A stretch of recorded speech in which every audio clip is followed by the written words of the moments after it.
Good morning, gentlemen. How are we today? Hope you're all doing fine. Well, welcome to another session of English. Today I'm going to teach you something different. Today our topic in question is, as you can see for yourselves, music of poetry. Just imagine a world without music. By the way, before I go on, is there anyone amongst you who do not like music? I don't think there is anyone who doesn't like music, because anyone who doesn't, it would be a pity, because he would be missing a lot of things in life. See, man is born with the gift of language, and with language he creates music of different sorts or different varieties. Some of you would be musicians or singers perhaps, talented. Maybe you already have a band of your own perhaps, or who could say. But the music that I'm going to discuss today is somewhat not a kind of music that one is usually treated to in restaurants, in concerts, in public places, etc. The music that I'm talking about is the music of language. Every language has its own individual music, be it English, Spanish, Assamese, Bengali, okay? And the poets, they make use of that inherent quality, okay? And make poetry out of them to great effect. For instance, today, before I start, let me read out a poem with which you're all most probably familiar. The name of the poem is Daffodils, and the poet, of course, is William Wordsworth. So just to so-called elaborate on my point, let me first of all read out the poem to you. The Daffodils. I wandered lonely as a cloud that floats on high o'er vales and hills, when all at once I saw a crowd, a host of golden daffodils.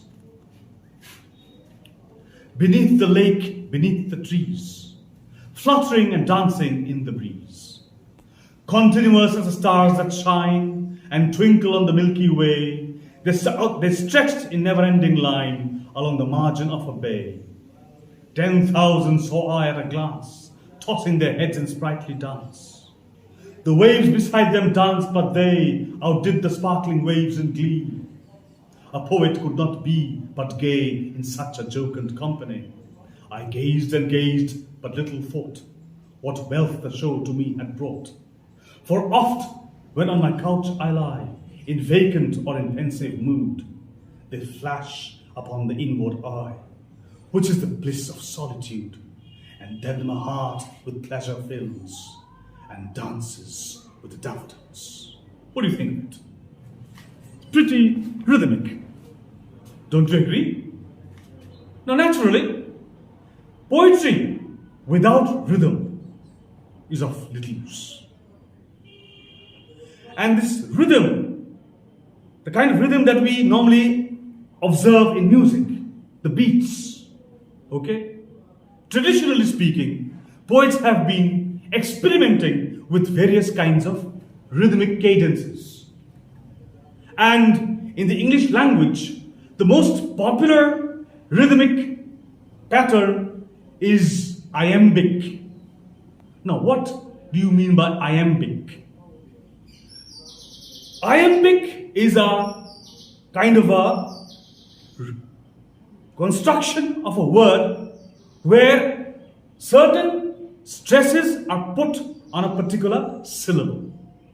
Now, you might ask, sir, what's a syllable?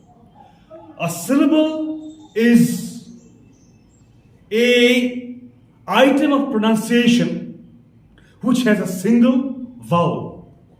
For instance, let me give you an example. Okay?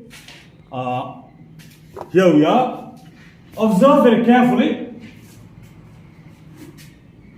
Say the word T-A-L-L, tall. Now it has got one syllable. But the moment I use E-R, taller, it has got two syllables. Taller. Okay? And here, of course, the stress is put on the first syllable, denoted by this little mark over here. Okay? So, in short, poets make use of the syllabic structure along with its stress and the number of stresses and the unstressed number of syllables and work them into a pattern to great effect. And thus they create a kind of music. For instance, I have written down for you the first stanza of the poem which I've just read out, Daffodils. Now just have a look at this. I wandered lonely as a cloud that floats on high o'er vales and hills, when all at once I saw a host of golden daffodils, beside the lake, beneath the trees, fluttering and dancing in the breeze. Now, you will notice that I have put stress marks in all the 6 lines. 1, 2, 3, 4, 5, 6. Okay? Now you can see in the first line, the stress is on the word wonder. Then again, lonely, the first syllable. Then again, as and cloud. Now, if I break them up into divisions, it will be something like this. I wander lonely as a cloud. Now you can observe in each of these divisions, which incidentally each of the division is called a foot. Okay? A poetic foot. Each foot contains 2 syllables. I wandered lonely as a cloud. And in each case you'll see the second syllable is stressed. Okay? The second syllable is stressed, the first syllable is unstressed. In such a pattern, where the first syllable is unstressed and the second syllable is stressed, such a pattern is called iambic. Okay? For instance, the word alone. We put the stress on the second syllable. Alone. So, it's an iambic pattern. Iambic. A-I-A-M-B-I-C. And in English literature, iambic pattern or the iambic form is most popular. From Shakespeare down to modern poets like Philip Larkin and so on and so forth. Okay, Dylan Thomas. They have made vast, extensive use of the meter iambic. Now, in this case, of course, another point that you have to observe, that in each foot, the second syllable is stressed. How many stresses are there in this particular line? 1, 2, 3, 4. Same is the case over here. 1, 2, 3, 4. 1, 2, 3, 4, and so on. So, if you ask me what meter is this poem written in, I would say it's written in iambic, since there are 4 stresses, 4 tetra. 4 means tetra. Iambic tetrameter. So, the poet very cleverly makes use of this verse pattern in order to achieve a sort of music, a rhythm, which imparts both a kind of a musical quality to the poem and at the same time it gives us a lot of pleasure. So I can give you a number of examples of poetry or poems that contain such, arrangement of words. Say for instance, you can read this particular poem of yours, a poem which is very popular, written by Robert Frost, Stopping by the Woods One Snowy Evening.